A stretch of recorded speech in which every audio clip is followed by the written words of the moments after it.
La liste des 25 étalons convoqués par Paulo Duarte pour la dernière journée des éliminatoires de la CAN Gabon 2017 contre le Botswana le 4 septembre prochain est connue. Entre première cap, absence, attente et surprise, décryptage dans ce magazine. La déception au bout de l'effort, c'est l'image que les étalons cadets ont donné à voir ce week-end en match retour comptant pour les éliminatoires de la CAN 2017 face aux Black Satellites du Ghana. Les garçons de Séraphin Dargani ont gagné avec la manière, mais se voient barrer la route qui mène à la Coupe d'Afrique Madagascar 2017.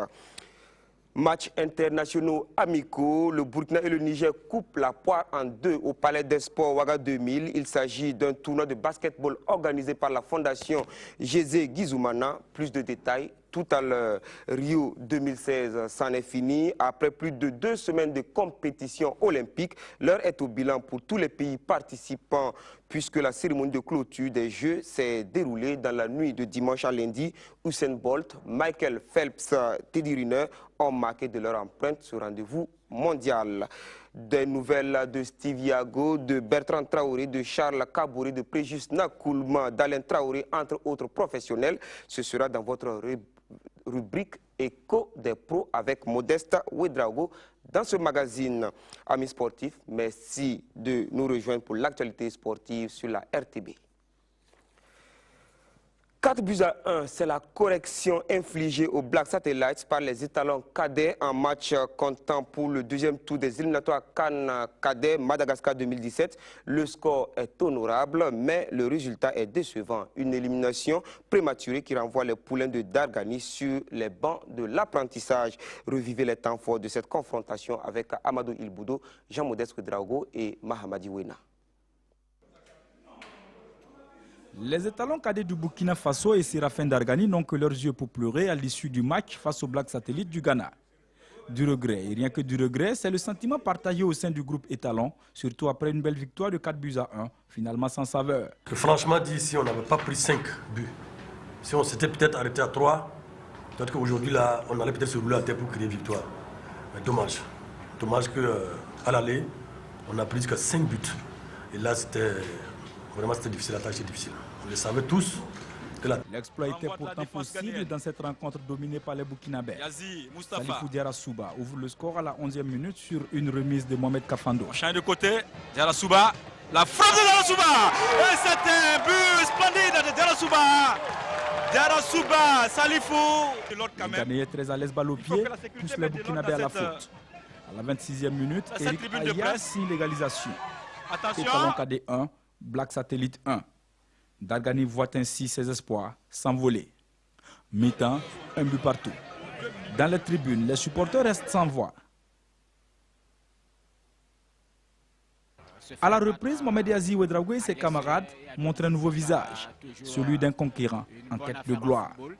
À la 47e minute, Mohamed Aziz Kafando est victime d'une faute à l'entrée de la surface. Lassina Traoré fait admirer toute sa classe. 2-1 pour les étalons cadets. Loin de s'enflammer, les garçons de Dargani continuent de pousser. À la 72e minute, Ismaël Zongo, entré en cours de jeu, reprend victorieusement cette balle.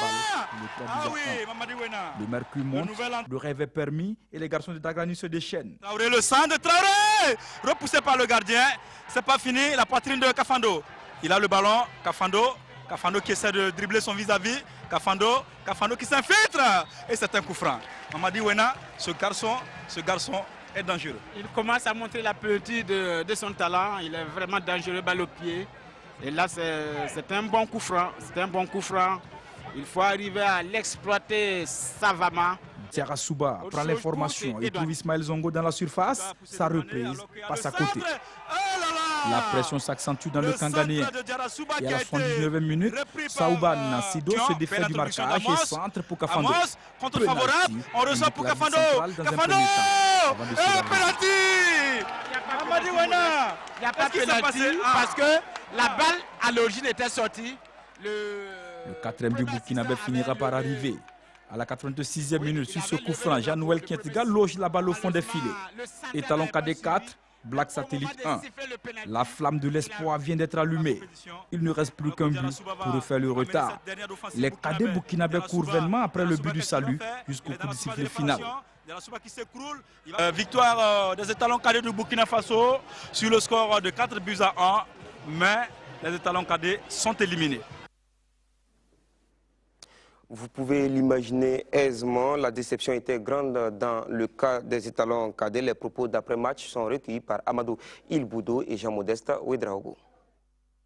Yeah, I think I was really surprised because. Je voudrais d'abord féliciter le Burkina Faso. C'est vrai, je suis surpris. Je ne savais pas que le Burkina Faso pouvait développer ce jeu-là pour pouvoir. Officially, how do you? Must congratulate them once again. Je voudrais dire que si vous faites, prenez l'exemple de l'Europe, il y a plusieurs facteurs. Par exemple, l'exemple de l'Europe dit que là-bas, il n'y a pas de. Si tu es fort, tu vas te qualifier. But in Africa, it's not like that. Ce qui est certain, dans tous les cas, dans tout résultat du football, sport collectif, lorsqu'il y a un entraîneur, le résultat là, ça, je peux dire ça, peut-être 50%, 60% sur le résultat. Ça, c'est tout à fait normal. Quelque part, nous aussi on se reproche quelque chose, ça c'est normal. On ne peut pas perdre 5-1 à l'extérieur et puis ne pas se reprocher quelque chose. Ça, moi, c'est clair. Voilà. Ça, moi, c'est clair. Mais, qu'est-ce qu'on pouvait faire au Ghana? Il n'y a pas ce qu'on n'a pas fait. Si nous, messieurs les arbitres s'étaient comportés comme ceux du Ghana, mais on allait rigoler aujourd'hui en partant, on allait peut-être faire 5 ou 6 buts. Voilà. Parce que là, au Ghana, on a été complètement battu par les arbitres. Le problème, c'est ça. Il y a quelque chose qu'on a mis en place. On a marqué le premier but. Parce qu'il fallait marquer un premier but là-bas pour pouvoir les inquiéter, pour les obliger à monter et peut-être ajouter un autre coup. Mais dès qu'on a fait ça, là-bas, il n'y avait plus hors-jeu dans notre camp. Les enfants ne savaient plus qu'est-ce qu'il fallait faire. Et chacun se retrouve pour la question, faut-il jouer la ligne ou faut-il jouer en zone à l'individuel? On choisit de jouer la zone, ils sont très forts balle au pied, 1 contre 1. Tu restes seul lorsqu'ils viennent, c'est bonjour, ils vont t'allumer. On ne peut que jouer la ligne, on ne peut que jouer collectif. Et là, à tout coup, quand ils sont hors-jeu, ça ne se cible pas, à moins que ça soit sur le côté. Parce que sur le côté, il n'est pas dangereux. Mais dès qu'ils sont dans l'axe, il est seul, il n'y a pas d'arbitre sur le terrain, on laisse faire ce qu'il veut. C'était possible de faire ce résultat parce qu'on est chez nous et on peut faire le résultat aussi. De ça. Nous aussi, on a amélioré notre jeu pour se qualifier, mais malheureusement, ça n'a pas marché. Voilà, et pour parler de ce match, je reçois Jean-Modeste Ouedraogo. Bonsoir. Bonsoir, Jérôme. Et également Lassina Sawadougou. Bonsoir, Lassina. Bonsoir, Jérôme. Voilà, rapidement. D'abord, Jean-Modeste Ouedraogo, comment est-ce qu'on peut expliquer cette situation? Prendre 5-1 à l'aller et 2 semaines plus tard, on bat cette équipe-là par 4-1.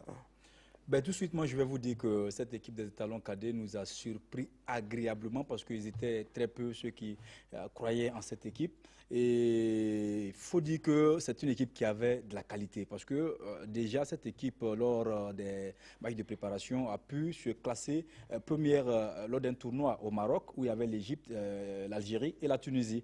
Et au vu de tout ça, on s'était dit que c'est une équipe qui avait de la qualité et qui était capable d'aller inquiéter cette équipe ghanéenne. Mais en même temps, il faut reconnaître que la préparation du match au Ghana n'était pas vraiment meilleure. Je veux dire, il y a eu tellement d'aléas autour de ce match-là, avec un voyage si difficile, avec une acclimatation difficile. Ils n'étaient pas dans les conditions. Et là, ils ont eu du mal à récupérer, ils ont eu du mal à pouvoir digérer un peu et surtout... Alors, dites-moi un peu, les enfants ils quittent ici le vendredi soir. Vendredi soir, oui. Ils arrivent à Accra par avion, bien sûr. Ils arrivent à Accra via Abidjan. Ils arrivent à Accra aux environs de 22h30. Et puis, 22h30, ils prennent le car pour allier Cape Coast. Donc, le temps de quitter l'aéroport, tout ça, 23h, environ 200 km. Et donc, le temps d'arriver là-bas, il est 2h passé, 2h du matin passé. Donc, les enfants, il n'y avait même pas de repas pour eux. Ils n'ont pas pu manger. Ils sont rentrés dormir comme ça. Ils se réveillent matin et ils sortent pour faire un peu de footing au bord de la mer parce que c'est au bord de la mer qu'ils sont allés loger. Donc, toutes ces conditions-là pour un Sahélien qui se retrouve au bord de la mer, vous voyez, il y a une question d'acclimatation. Et ils n'ont pas pu vraiment s'acclimater. Et en même temps, le soir, ils vont pour la reconnaissance du terrain. Ils reviennent et le lendemain, c'est le match. Franchement, ce n'était pas aussi facile pour eux. Maintenant, bon, qu'est-ce qu'on va dire? On ne semble pas véritablement tirer des leçons de certains de nos échecs. Hein?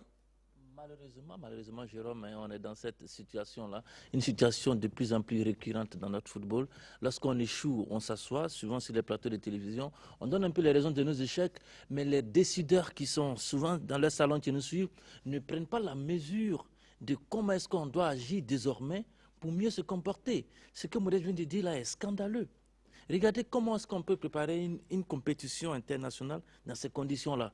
Regardez les deux matchs. Il n'y a pas photo entre les deux matchs. On va perdre 5-1, on vient gagner 4-1.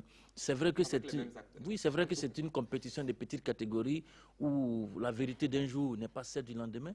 Mais reconnaissons ensemble qu'il y a quelque chose qui n'a pas été fait, qui pourrait peut-être expliquer la bérésina du Ghana. Sinon, comment comprendre que les mêmes joueurs au stade du 4 août viennent marquer jusqu'à 4 buts. C'est vrai que Séraphin Dergani jette un doigt accusateur sur les arbitres. Mais au-delà de l'arbitrage, on l'a vu quand on regarde le scénario du match aller. On arrive à marquer un but très tôt parce que là, on est frais physiquement. Mais au fil de la rencontre, on sait que le physique va commencer à faire défaut. Et c'est ce qui s'est passé. On a pris l'eau et puis le résultat, il est là malheureusement. La vérité est que l'élimination, c'était déjà du côté du Ghana.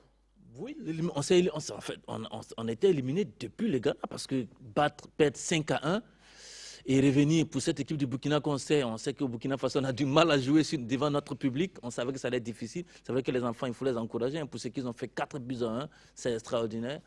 Mais après tout, on a éliminé parce qu'à la fin, on demande quelle est l'équipe qui est qualifiée. C'est le Ghana qui est qualifié. Oui, des enfants qu'on a vus qui sont bien, vous l'avez dit, Lassina Sawadogo, on a éliminé malgré tout. Alors, qu'est-ce qu'il faut faire pour... Qu'est-ce qu'on peut tirer comme leçon, comme enseignement de cet échec avec de bons éléments? Alors la première leçon, c'est que le Burkina Faso ne s'est plus jamais qualifié à une phase finale de CAN des cadets depuis 2011. Et pourtant, on est vice-champion d'Afrique. Et puis, on était vice-champion d'Afrique, même si ça relève du passé, oui. Ouais. Ça fait 6 ans maintenant, 5 ans, ouais, 5 ans. Et puis après, ce qu'il faut dire encore, c'est que les juniors, depuis 2007, ne se sont plus jamais qualifiés. Moi, ce que je veux dire, c'est que dans cette catégorie où on excellait par le passé, on sait qu'on a déjà été 3e au mondial en 2001, Trinidad et Tobago. On a déjà été vice-champion d'Afrique en 99. En fait, c'est là où on reconnaît le Burkina. Malheureusement, au fil des années, on a commencé à perdre ce qu'on avait vraiment de bon. Et je pense que ces garçons-là, déjà, il faut travailler à les conserver. Il faut travailler à les conserver parce que je me rends compte qu'on a aussi du mal à pouvoir vraiment gérer un groupe qu'on dit, un groupe où il y a des éléments de qualité. J'en veux pour preuve, en 2011, vous avez vu le groupe de... bien sûr, il ne reste plus que quelques éléments qui font leur apparition ça et là. D'accord. Lassina Sawadogo, justement, comment faire pour sortir une bonne équipe junior de cette équipe cadette là pour les années à venir? Moi, je voudrais juste intervenir, Jérôme, monsieur le permet, sur ce que Modeste vient de dire. C'est vrai que depuis un certain temps, on nous connaissait comme étant un pays de formation. On a stagné. Les autres qui ont pris l'expérience, qui ont pris l'exemple sur nous, sont venus à l'école du Burkina, nous ont dépassés parce qu'ils sont allés à la base, ils ont formé les formateurs. Aujourd'hui, regardez un peu dans ce landéno de centre de formation-là, quels sont ceux qui forment nos garçons? Est-ce que ceux qui forment nos garçons sont seuls habilités à les former? Parce qu'après, quand on les met individuellement, ils ont du mal. Ils ont du mal. C'est vrai qu'autant des planètes champions, un groupe comme celui-là, il peut aller loin. Mais lorsqu'on les prend individuellement, il y avait des problèmes. Jérôme, ce qu'il faut faire, c'est vrai que moi, ce que je constate aussi, c'est que quand on regarde les centres de formation de référence aujourd'hui, n'ont pratiquement pas de joueurs dans cette équipe nationale des cadets, à l'exception des Salitas. Il y a un problème. Bobo Dioulasso, qui a écrasé la D2. Un seul joueur. Après avoir écrasé la D2. Oui, il y a 2 joueurs de Raimo, mais c'est au match retour. Au match retour. Ils n'étaient pas là au match aller. Voilà. Ça veut dire qu'il y a un problème aussi dans ce centre-là. Il faut qu'ils se remettent en cause. Parce que c'est eux qui doivent donner la ressource humaine à notre équipe nationale. Et puis aussi, Jérôme, il y a le championnat des petites catégories, il faut le dire, qui se joue maintenant pendant qu'on a besoin de justement, ces éléments-là. Justement, j'allais en venir. C'est peut-être le mode de sélection aussi qui pose problème. Voilà. Peut-être qu'il faut, c'est le timing. Il faut que la fédération, peut-être, je ne sais pas où, mais c'est la Ligue qui s'occupe de cela. Puisse organiser son championnat. Notre ami Abdoul, bien avant cette compétition-là. Sinon, ça sert à quoi ce genre de compétition? Grosse question. Avant, et puis qu'on puisse avoir les éléments là pour alors, cette compétition. On a vu aussi, on a évoqué la question vendredi passé, une préparation un peu escamotée des cadets, vous l'avez brossé tantôt. Alors, le terrain qu'il fallait partager avec les locaux qui il paraît, sont en Ouzbékistan, c'est bien ça, oui, pour un match amical le 29. Donc, Ben, vraiment, ça me fait rire parce que, très franchement, je ne sais pas, on est dans quel monde. Parce qu'on ne peut pas comprendre, et je le répète, je dis, une équipe des locaux qui n'a aucune échéance en vue. il semble qu'il y a le tournoi UEMOA qui... Ben, le tournoi UEMOA, oui, mais en attendant, il y a une équipe cadette qui a besoin de se qualifier, qui a besoin de travailler dans la sérénité. Il faut dire à ces messieurs-là, messieurs, mettez-vous de côté, parce que ces enfants-là, nous croyons en eux. Oui, mais finalement... Ce qui est vrai, c'est que personne ne croyait en cette équipe. C'est vrai. Qui est la vérité. La fédération a dit que lui croit... Même il n'y a pas eu de mobilisation. Pas de mobilisation.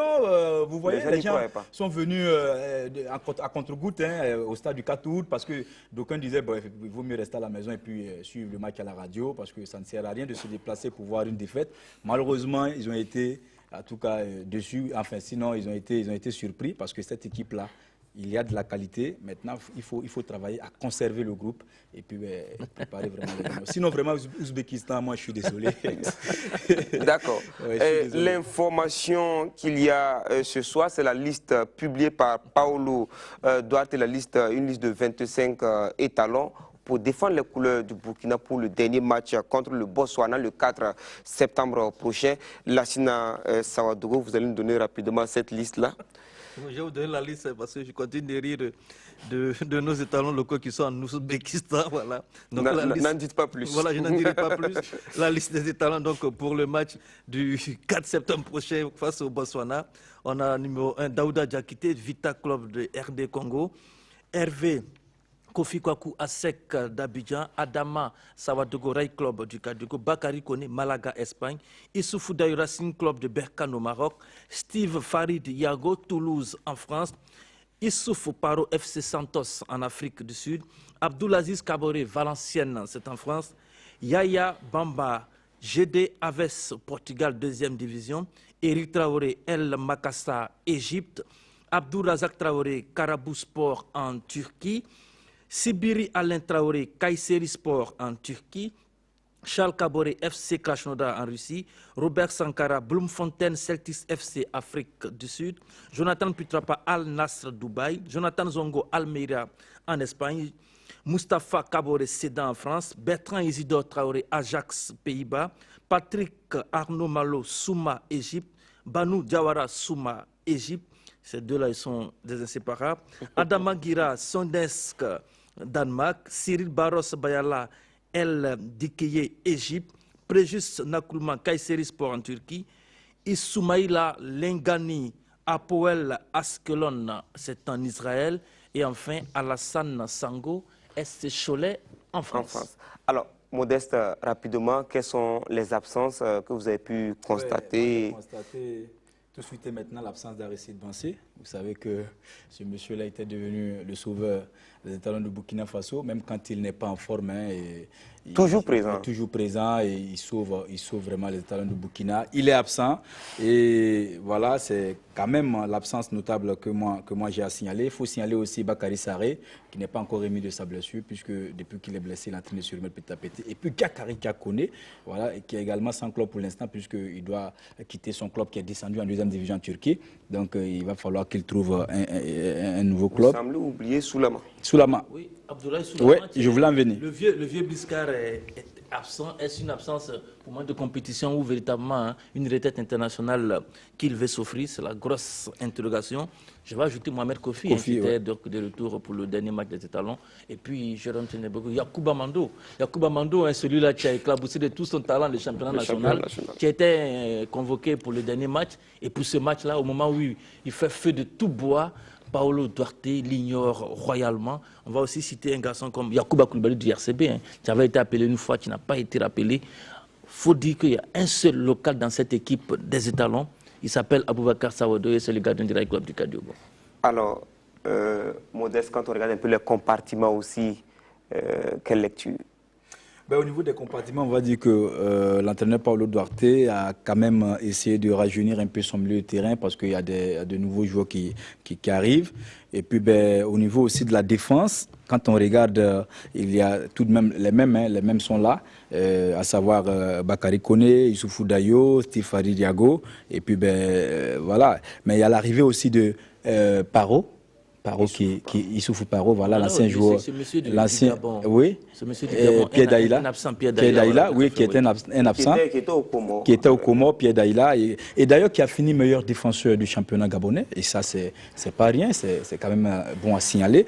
Ben, il est absent. Ben, Issoufou Paro, qui est en Afrique du Sud, en 2e division, avec le FC Santos. Ben, faut dire que les mêmes joueurs sont là pratiquement. Au milieu, il y a l'arrivée de Yaya Bamba. Yaya Bamba, qui est un garçon qui a joué avec les Bertrand Traoré en 2011, étalon cadet, qui évolue du côté donc de Desportivo Aves.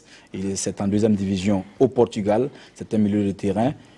Si vous voulez, après on va faire l'écho des pros, on va en parler. Justement, allons-y pendant qu'il est, parce qu'on nous fait signe aussi. D'accord, d'accord. Qu'est-ce que vous savez de ce garçon-là? Ce garçon est un homme, il a 21, enfin je veux dire, c'est un garçon qui a 21 ans, voilà, j'y arrive. Milieu de terrain, il provient donc de Gondoma. Gondoma, c'est un club de 3e division. Et cette année, il a déposé ses valises à Desportivo Alves, et un club de 2e division, je l'avais déjà dit. Et ce samedi déjà, Desportivo Aves a joué face à Vizela, 2 buts partout pour le compte de la 3e journée du championnat donc, portugais, 2e division. Et Yaya est resté sur le banc de touche. Mais c'est la 3e journée, il n'a même pas joué. Oui, bien sûr, il n'a pas joué. Il n'a pas joué, et depuis qu'il n'a pas joué. Mais peut-être que Duarte est en train de chercher à rajeunir l'équipe petit à petit, lui-même il l'avait dit. Et c'est ce qu'on peut dire de ce garçon-là. Si vous permettez, on peut aussi ajouter un autre garçon qu'on ne connaît pas beaucoup, Ismaïla Lengani, qui évolue à Apoel Ashkelon. Samedi, lors de la première journée du championnat d'Israël, Lengani a réalisé un triplé pour la victoire de son équipe, 3-2. Ben, c'est un garçon prometteur. Et déjà, pour la première journée, il frappe fort. C'est un milieu de terrain, il faut le signaler. Et c'est un garçon également qui a déjà joué au Burkina Faso dans les petites catégories. Ça aussi, il faut le signaler. Vous êtes convaincu? Je suis surpris. Je suis surpris parce que Duarte nous fait un grand saut dans l'inconnu. Il y a beaucoup de nouveaux joueurs pour un match comme celui-là qui doit peut-être permettre de nous qualifier pour la CAN Gabon 2017. Je pensais qu'il allait toujours s'appuyer sur sa grosse base, même si à son corps défendant, il y a ses absents de taille comme Diakal Diakonu, comme Bakary Sarré.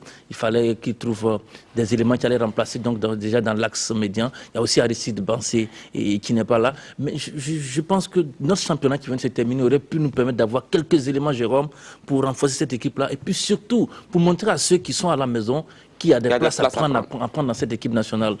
Je reviens sur la question. Yacouba Mando méritait bien d'avoir encore une petite convocation pour ce dernier match. Je pense également qu'il fallait la continuité parce qu'il a besoin de se fondre dans le groupe. Petit à petit, il va quand même s'habituer au groupe et puis créer des affinités avec certains garçons. Mais lorsqu'on l'enlève comme ça, c'est pas facile. Et puis quand on va prendre des garçons de 2e division, certains n'ont pas encore commencé leur championnat, il y a des questions qu'il faut se poser. Je pense encore à Yacouba Koulibaly du RCB, qui était un latéral polyvalent. Il joue latéral droit, latéral gauche. Tu aurais pu servir.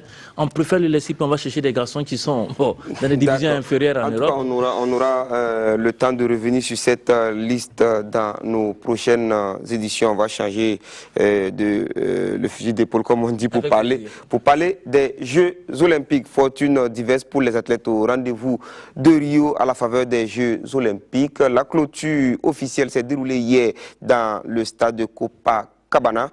Au bilan, les États-Unis trônent en tête des nations avec 121 médailles. Au plan individuel, 3 athlètes se sont illustrés comme les plus grands de tous les temps dans leur discipline, sur le tartan, sur le tatami ou dans l'eau. Et ils ont fait rêver. Elles étaient attendues, elles n'ont pas déçu, car ces stars ont toujours faim de médailles d'or. En tête de liste, 2 géants, Usain Bolt et Michael Phelps. La foudre n'était venue que pour un 3e triplé, et déjà en série, ses adversaires étaient écœurés. Ouais bah de toute façon là il est facile, il gère. On voit qu'il force même pas, c'est scandaleux. Là il gère totalement sa course. C'est désolant. C'est désolant de facilité, c'est scandaleux. 2008, 2012, 2016, l'histoire se répète. Bolt repart avec 3 médailles en or sur 100, 200 et 4 fois 100 mètres. Il voulait marquer l'histoire, c'est chose faite. That's what I wanted to do. I wanted to set the bar so high that the next guy who tries to do what I do is going to take a lot of work, and determination and hard work. So for me, that's what I wanted to do. Sur la piste, il y a Bolt. Dans l'eau, il y a Phelps. Ses 22 médailles olympiques, dont 18 en or, ne lui suffisaient pas. La balle de Baltimore s'est donc offert une nouvelle razzia. 5 titres olympiques supplémentaires avec une petite médaille d'argent grignotée au passage pour le sportif le plus médaillé de l'histoire olympique. This is what I wanted to finish my career. This is the cherry I wanted to put on top of the cake, you know, when I decided to come back, I wanted to do it the right way. Malheureusement, Bolt et Phelps ne seront pas de retour dans 4 ans. Il faudra donc trouver d'autres héros, peut-être ces sportifs déjà stars à Rio. Cathy Ledecky, 19 ans seulement, et 4 titres olympiques en natation. Allyson Felix est-elle l'athlète féminine la plus titrée de l'histoire? Elle cumule désormais 6 médailles d'or, avec les 2 glanées dans cette quinzaine. Dans le rayon star, les Américaines sont partout, natation, athlétisme et gymnastique. Le grand public a découvert une nouvelle grande dame de la discipline. À 19 ans, Simone Biles ne culmine qu'à 1,45 m, mais elle pèse déjà 4 titres olympiques et une médaille de bronze. Et puis il y a celui que toute la France attendait, le porte-drapeau Teddy Riner. La pression sur ses épaules était énorme. Lui aussi avait annoncé la couleur. Et sous les yeux de ses proches, Riner a conservé son titre. Toujours là aussi pour soutenir les copains dans leur quête de médaille. Teddy Riner, un vrai capitaine de la délégation française. Ah ben moi j'étais là, j'étais au village, j'étais un peu partout en fait. J'essayais d'être le plus à leur côté, à crier, à donner de la voix, à être présent au départ, à l'arrivée, au milieu. Parce que moi aussi je suis un amoureux du sport, donc c'était quelque chose que j'ai fait naturellement. C'est juste exceptionnel d'être porte-drapeau, d'être de ce côté aux Jeux Olympiques. C'était quelque chose juste d'extraordinaire, j'étais sur mon petit nuage. Teddy Riner va pouvoir désormais partir en vacances avant de se consacrer à de nouveaux combats. Les JO de Tokyo dans 4 ans et pourquoi pas ceux de Paris en 2024. Félicitations à ceux qui ont un bilan à présenter. La participation burkinabé, toujours, on dit l'essentiel, c'est de participer. Est-ce qu'il n'est pas temps de se départir de ce coubertinisme-là qui tue notre sport à petit feu?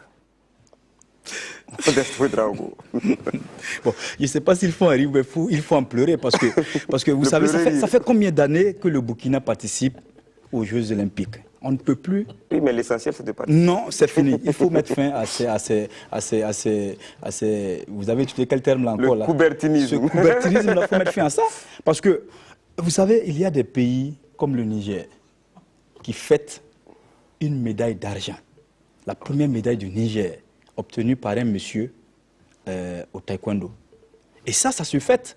Et moi, je dis bravo au Niger. Niger Hoye. Félicitations. Félicitations au Niger. Non, je vais utiliser des termes propres à l'Afrique, voilà, pour qu'on comprenne. Vous voyez la Côte d'Ivoire, avec Cissé, toujours en taekwondo. Ce monsieur a obtenu l'or. L'or pour la Côte d'Ivoire.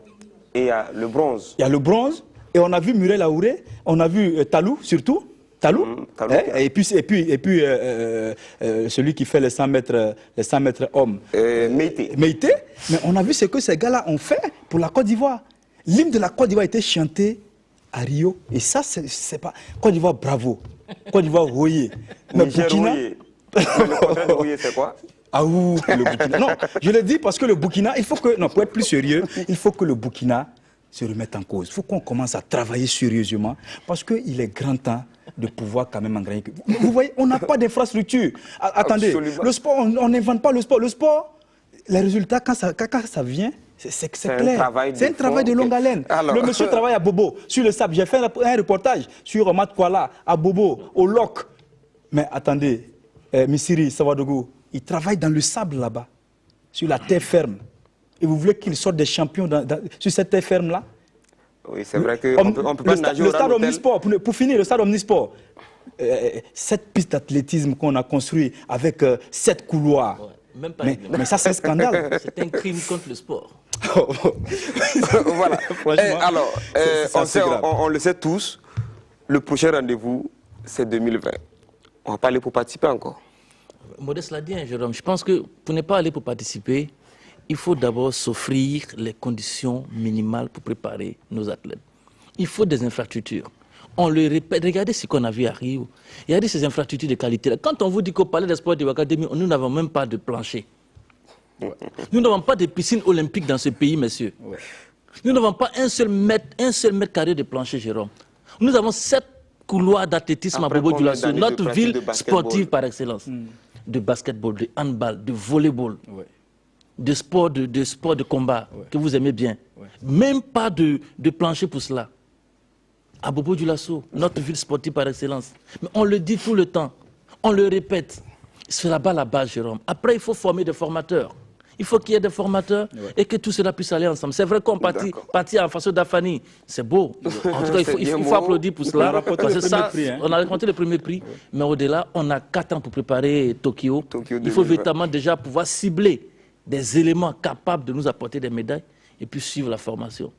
Suivre la formation, on verra si dans 4 ans, on a assis les bases avec les infrastructures pour voir ce que ça peut rapporter. D'accord. Il y a Modeste Ouedraogo, il y a le championnat de Scrabble, on va descendre un peu. Peut-être que le Scrabble pourra peut-être nous ramener quelques lauriers, parce que là, c'est pas simple. Voilà, pour en venir, c'est déjà la semaine prochaine, vendredi, samedi et dimanche. Et déjà, le week-end prochain, voilà, tout le week-end. Et ce qu'on peut dire, c'est qu'il y a 3 disciplines, 3 épreuves qui sont donc voilà, en compétition. Et ce qu'on va dire déjà, c'est qu'il y a le défi, il y a le Scrabble classique, ce qu'on joue dans les grains, ce que tout le monde connaît, et puis il y a le Scrabble duplicate. Et ça, c'est le Scrabble de compétition, même en championnat du monde. C'est ce Scrabble-là qui est pratiqué et qui est prisé. Et donc, déjà sur 3 jours, voilà comment ça va se passer. Ben, ce qu'il faut noter aussi, c'est qu'au niveau de cette édition, c'est la 4e d'ailleurs, puisque la fédération est née depuis 2012, donc c'est la 4e édition. Et déjà pour cette édition, on tient vraiment à mettre l'accent sur la compétition des jeunes. On voudrait vraiment que les jeunes s'y intéressent, que les jeunes vraiment viennent, parce que vous savez, le Scrabble, il ne s'agit pas de rester à la maison et puis ou bien au grain pour jouer avec des amis et dire que voilà, je suis bon, on est Scrabbleur. Ça se passe au championnat. D'accord. Là-bas. Ok. Et également, il y a du baseball. Ce week-end, vous restez avec moi pour la suite du magazine. Alors, élimination précoce des clubs burkinabés en coupes africaines, cela devient comme une norme établie. Adepte de la philosophie de Baron Pierre de Coubertin, les équipes burkinabées semblent faire de la simple participation à la campagne africaine l'essentiel de leurs ambitions. Qu'est-ce qui explique ces contre-performances à répétition? Quelles peuvent en être les solutions? Bangba David Kafando a mené l'enquête. En attendant de vous présenter le grand format, je vous propose un extrait de son documentaire de 52 minutes. Dès la base a été faussée. Et ce n'est pas la première fois que je le dis, ça fait 10 ans que je le dis. Une nation à tous les niveaux, c'est une organisation réelle, c'est une formation réelle, ne peut avoir un avenir ou un devenir. C'est le cas réel aujourd'hui dans le football. La gestion de l'argent pose problème. Chacun s'est dit, bon, en donnant des millions à tel club, la gestion va être comme ça, la gestion va être comme ça. Or, les clubs aujourd'hui sont personnifiés.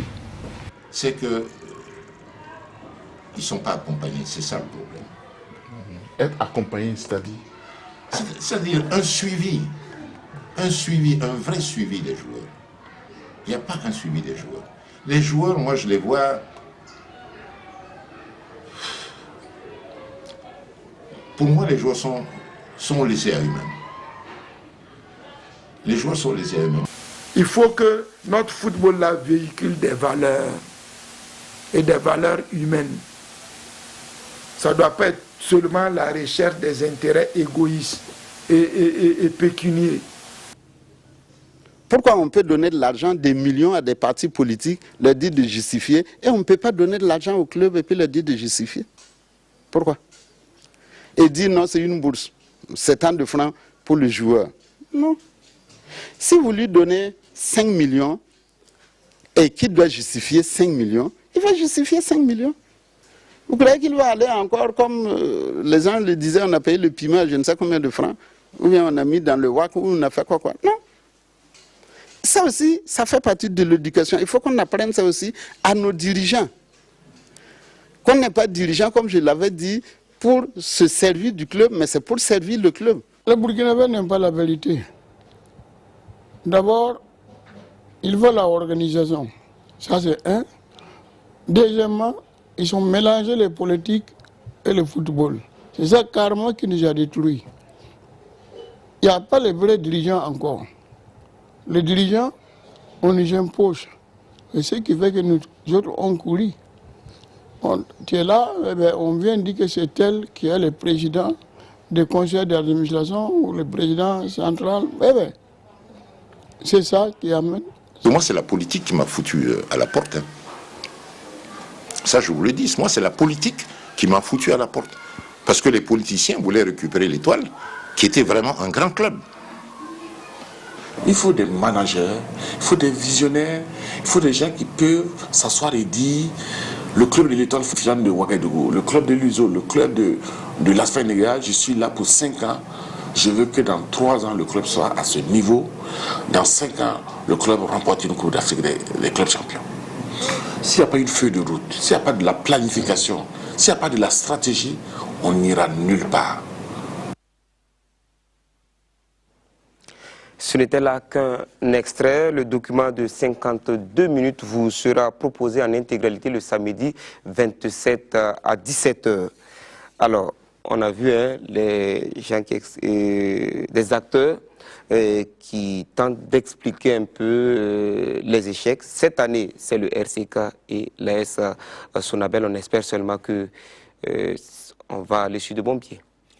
On l'espère, hein, Jérôme, on espère qu'on va aller sur de bons pieds parce que déjà au niveau de la CAF, il y a une faveur qui a été faite surtout à ces pays, ces petits pays-là, hein, parce qu'il y a des mastodontes des compétitions africaines et puis il y a le Burkina et les autres qui sont derrière. Désormais, on sera 16, hein, 16 pays, 16 clubs donc qui seront qualifiés pour les phases de poule. C'est une aubaine pour le Rail Club du Kadougou. Maintenant, il faut franchir les étapes. Franchir les étapes, on a la chance d'avoir un monsieur comme Amadou Traoré qui, lui, vient apporter une autre vision pour la gestion des clubs, Jérôme, au Burkina Faso. Maintenant, il faut qu'il puisse s'entourer des hommes qu'il faut. Il faut qu'il puisse faire un recrutement judicieux. Et puis, il ne faut pas que ça... On pense qu'en une seule année, on peut franchir et puis brûler toutes les étapes. Ce sont des étapes qu'il faut échelonner lentement mais sûrement, Jérôme. Si on pense que le RCK cette année doit tout bousculer pour se retrouver en demi-finale, comme l'a dit le président sur une des chaînes de radio que j'ai écouté le week-end, c'est pas évident. Il faut d'abord chercher, il faut surtout, Jérôme, souhaiter ne pas tomber face à des grosses cylindrées du continent africain. Quand vous tombez contre Al-Ali ou même contre encore l'Espérance de Tinou, TP Mazembe, vous aurez des ambitions les plus importantes. Vous aurez du mal parce que ces équipes-là ont une base. Ces équipes ont une base et c'est difficile. Il faut qu'aussi, au niveau des RCK, on puisse asseoir une base et puis après on verra que les choses pourront aller facilement. Oui, et on apprend en même temps que le RCK a été reçu par le président du Faso. Ben déjà, c'est une très très bonne nouvelle parce que si le président reçoit le Rail Club du Kadougou, je ne sais pas, de mémoire, c'est vrai que je suis beaucoup jeune, mais je ne sais pas si un président avait déjà reçu une équipe championne. Oui, mais même s'il est le parrain, il a tellement un calendrier chargé qu'il aurait pu repousser tout ça. Mais je pense que déjà, recevoir le RCK est une très bonne chose. Parce que ça permet aux acteurs de comprendre que la situation est à un certain niveau, à un niveau aussi important. Parce que si le président reçoit vraiment ces messieurs-là, ça veut dire qu'il est considéré.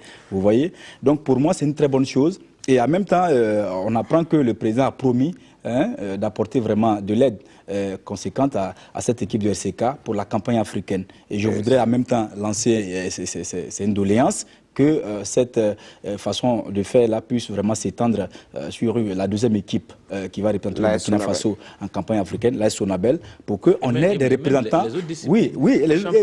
Pour qu'on ait des représentants dignes. Parce que vous voyez, il y a la pré-saison qu'il faut faire tout ça. Il y a le temps donc, il faut vraiment. Mais déjà, on salue vraiment l'initiative. On doit avoir des représentants dignes. Merci à vous d'être passé sur ce plateau. Ce week-end, le basketball burkinabé s'est mis à l'heure des matchs amicaux internationaux avec comme adversaire son voisin du Niger au Palais des Sports Ouaga 2000, et cela grâce à la fondation Jésé Kizumana et son corridor de l'espoir. En première rencontre, les étalons dames ont subi le diktat des Nigériennes battues 60 à 73 Koson Koulibaly et Lassina Sawadougou.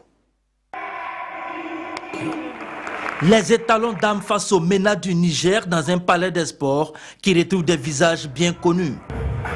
Nos représentantes auront compris que rien, absolument rien, ne remplace la compétition. On a pratiquement fait 7 mois sans compétition. On ne s'entraîne pratiquement pas.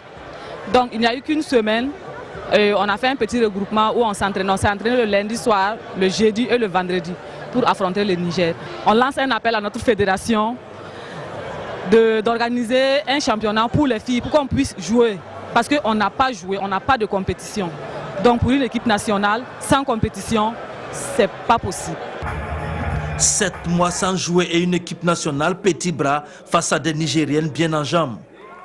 Grâce à Andrea Ouedraogo, les filles de Michel Passéré ont donné l'illusion d'exister pendant les 2 premiers quart-temps. La capitaine va mener son équipe à 19-14 au premier quart-temps. Mariam Traoré, l'inamovible, va prendre le relais pour continuer de nourrir l'espoir. Les Nigériennes ne lâchent pas et dominent dans la peinture, avec des chutes primées d'une Nafissatou Nani bien inspirée. Les étalons vont au vestiaire à 40-33. Le 3e quart-temps sera fatal au nôtre. Le MENA, plus en jambes, appuie sur l'accélérateur. Les filles sont dans le rouge et accusent le coup. Mariam Traoré, 25 points. Andrea Ouedraogo, 18 points. Et Yasmina Traoré, 11 points à 1 degré moyenne, ont sorti la tête de l'eau. Mais quand le physique ne marche pas, on perd toute sa lucidité. Les Nigériennes tiennent le bon bout et ne vont pas lâcher. Boureima Amsatou, avec son double-double, 16 points et 19 rebonds, a ratissé large dans la peinture.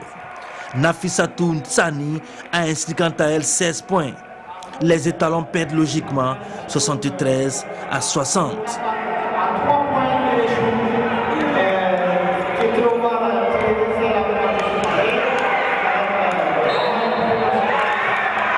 Je suis émue pour la victoire, pour les filles. Et ce sont des filles qui se battent et ne se découragent pas. Et c'est vrai, on les a fait regarder. Imaginez-vous, on est rentré aujourd'hui à 14h, 13h, 14h de ce soir. Et puis on nous a dit qu'il faut qu'on joue un match à 17h. C'est pas facile, mais avec toute la fatigue là, c'est ça qui a fait même jouer les 2 cartels là. Mais heureusement pour nous, on a mérité, on a gagné. Je crois qu'on pouvait faire autre chose si on était en compétition déjà. Nous n'avons pas compétit depuis janvier. Il y a déjà ce problème. Si on avait réussi à regrouper les filles depuis un bout de temps pour travailler, on aurait pu mieux faire que ça. Vous avez vu que la première, la deuxième mi-temps, tant qu'on était en jambes, il n'y avait pas de souci. Mais après, quand la fatigue a commencé à se faire sentir, c'était vraiment difficile de suivre le rythme de certaines filles en face qui sont déjà en compétition par rapport à nous. Médailles et trophées pour récompenser les différents acteurs. Le corridor de l'espoir a enlevé des rideaux, offert le sourire aux enfants du centre Shermano-Burkinabé, Fojebou pour une partie de futsal. Et des souvenirs peignent la tête au final.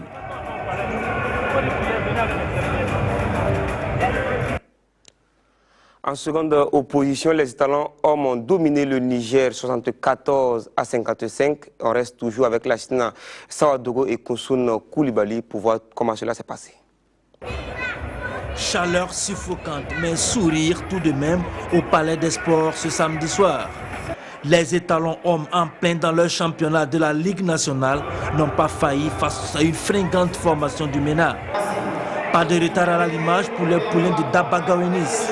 25-16 au premier quart-temps. Soutenus par leurs emblématiques supporters, les Nigériens vont courir après le score.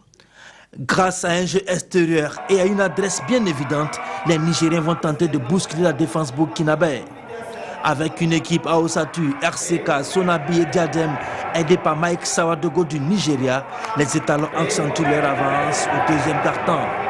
Le Burkina s'offre un plus 19 à la mi-temps, 42-23.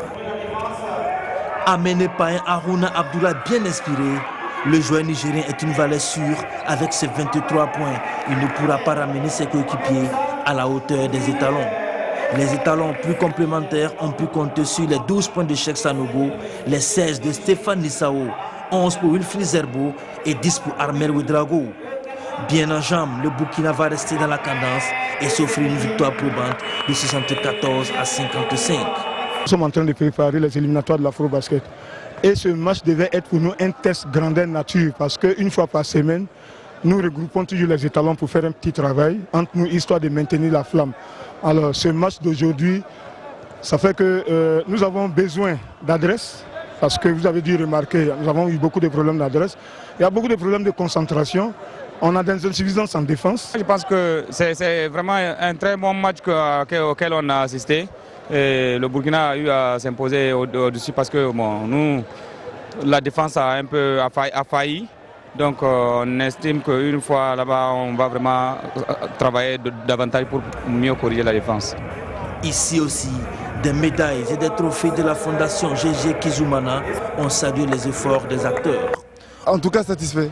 Donc si il y a un bilan, c'est la satisfaction. Pourquoi? Parce que déjà, étant donné que c'est une famille qui se réunit, donc c'est une satisfaction. Objectif atteint avec ce match de levée des rideaux entre l'équipe de la fondation et les anciennes gloires du basketball du pays des hommes intègres pour une petite partie de basket. La 7e édition du Grand Prix cycliste de la SECNA s'est courue hier dimanche sur l'avenue Charles de Gaulle à Ouagadougou. Sur le départ, 79 coureurs et à l'arrivée, c'est Karim Bonkongu du RCK qui s'impose à la vitesse moyenne de 36 865 km/h. Le Faucon a dévalé les 132 km en 3 h 34 minutes et 50 secondes. Moussa Ouedraogo et Kalfa Ouattara.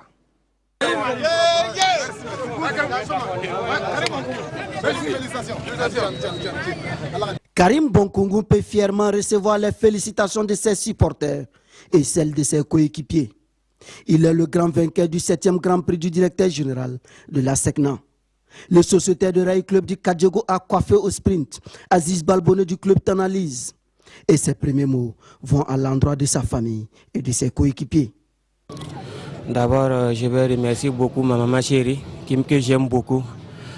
Et ensuite, je vais remercier mes encadreurs et mes coéquipiers qui ont fait vraiment un travail colossal.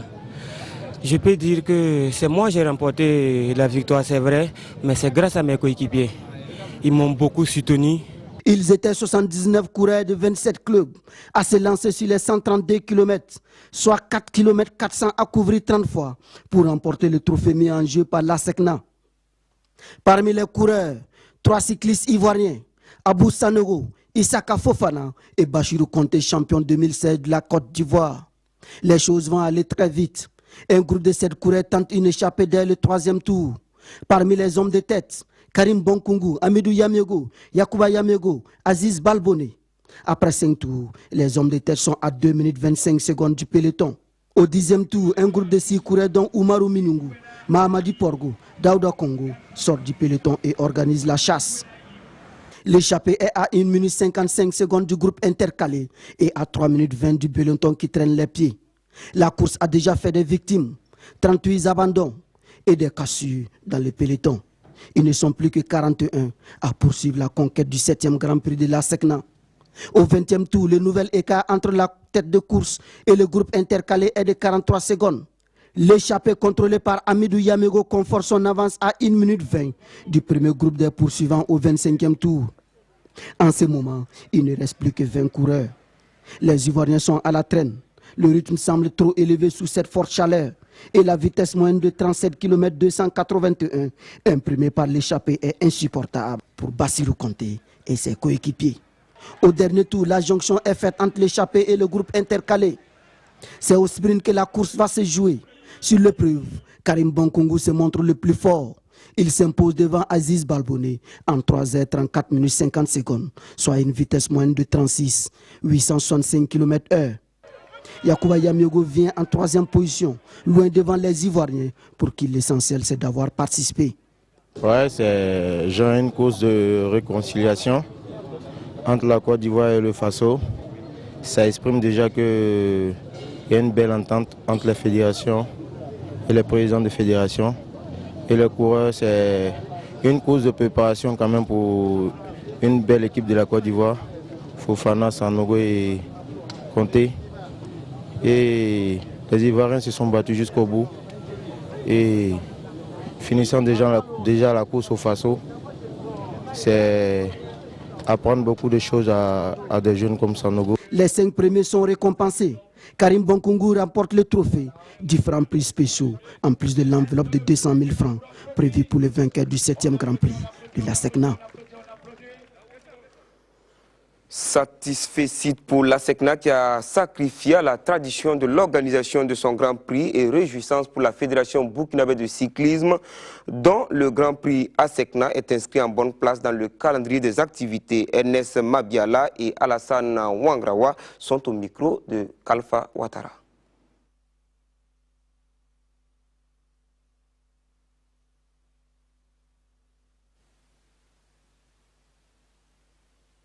Très satisfait, je dirais.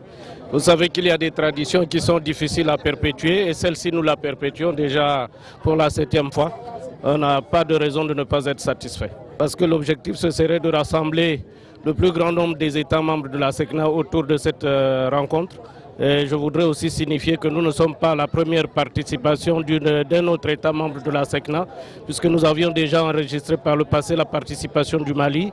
Aujourd'hui, c'est la Côte d'Ivoire qui est avec nous et nous en sommes très satisfaits. Souhaitons que d'autres États membres de la SECNA se joindront à nous pour les prochaines éditions.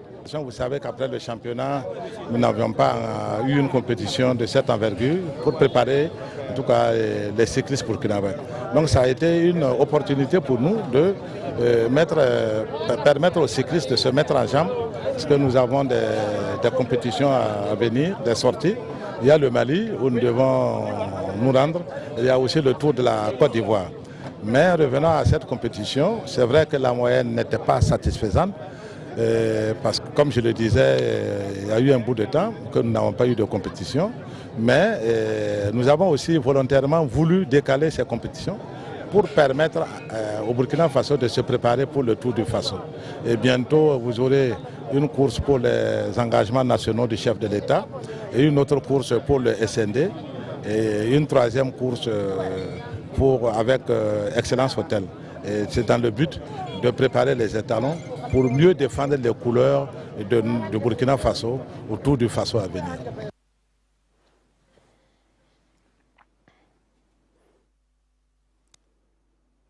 Rahim Soré succède à Adama Kone au titre de champion national de jeux de dames.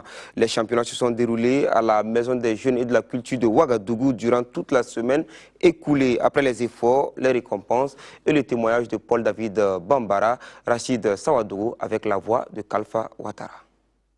Rahim Soré, le nouveau maître du jeu de dames burkinabé.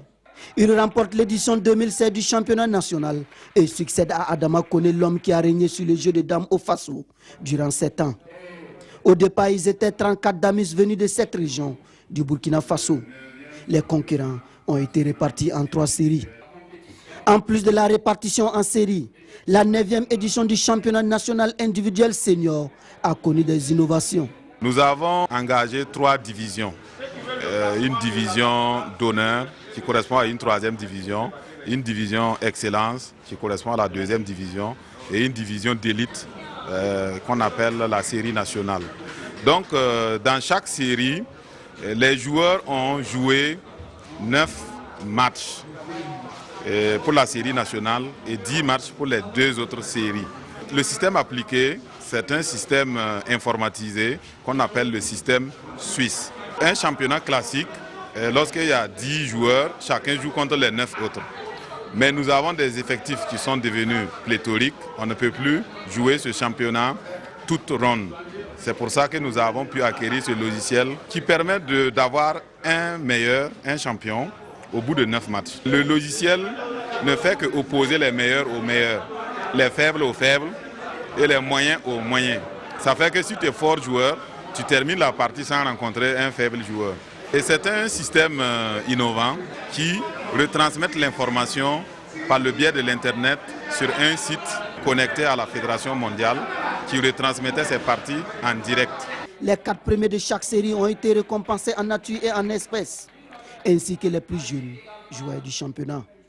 Le trophée le plus convoité revient à Rahim Soré. Il gagne en plus une somme de 200 000 francs.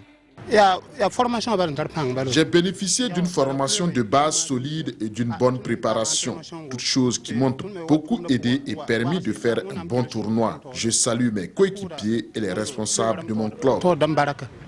Le championnat 2016 est terminé et les meilleurs damis burkinabés sont conviés au 18e championnat d'Afrique individuel senior qui se tiendra du 18 septembre au 4 octobre à Bamako au Mali.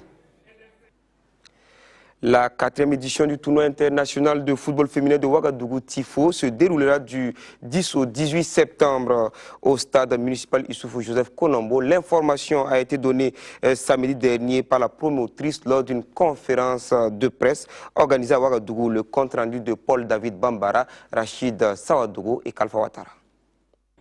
Football féminin, moyen de production, de l'égalité du genre. C'est sous ce thème que s'est déroulé le 4e Tifo, tournoi international de football féminin de Ouagadougou. Placé sous le patronat de Jean-Claude Bouda, ministre de la Jeunesse, de la Formation et de l'Insertion professionnelle, la 4e édition du Tifo se tiendra du 10 au 18 septembre 2016. Elle verra la participation des équipes de 5 pays de la sous-région, en plus de celle du Burkina Faso. Pour cette 4e édition, nous aurons la participation des Super Lions de Bamako, Académie Amis du Monde du Togo, Africa Sport d'Abidjan, la rive droite du Niger, les Princesses du Burkina et l'Union des Forces armées nationales, l'USFA, championne de la saison 2016 du Burkina. Nous avons aussi une invitation adressée au Ghana, à Zakas Ladies, que nous attendons la confirmation. Pour la marraine de la présente édition, le Tifo est un canal idéal de promotion du genre. Le thème colle évidemment avec nos ambitions, notre objectif au sein de l'Assemblée nationale, qui est aussi d'accompagner le réseau du caucus genre, qui lutte pour la promotion et l'équité genre. Nous pensons que notre accompagnement apportera encore un plus, une visibilité et un intérêt particulièrement au sein des législateurs et les législatrices que nous sommes au sein de l'Assemblée nationale. Les équipes seront réparties en 2 poules de 3 et la finale est prévue le 18 septembre 2016. Cette brève avant de se quitter, l'association des journalistes sportifs du Burkina informe l'ensemble des journalistes que son assemblée générale pour l'élection des meilleurs sportifs aura lieu le 3 septembre à Kombisiri. Ce rendez-vous servira aussi de cadre pour le renouvellement du bureau de l'AJSB. La condition pour être éligible ou électeur, c'est la somme de 5 000 francs comme frais de cotisation de chaque membre. Merci de nous avoir suivis. Vendredi, Victorien Marienne et ses invités vous retrouvent pour parler des infrastructures sportives. C'est dans l'émission Sportbox. Tout de suite à 22h30, Jacques Lamissa Tarpaga vous présente le dernier rendez-vous de l'actualité de ce jour. D'ici là, l'information continue sur www.rtb.bf.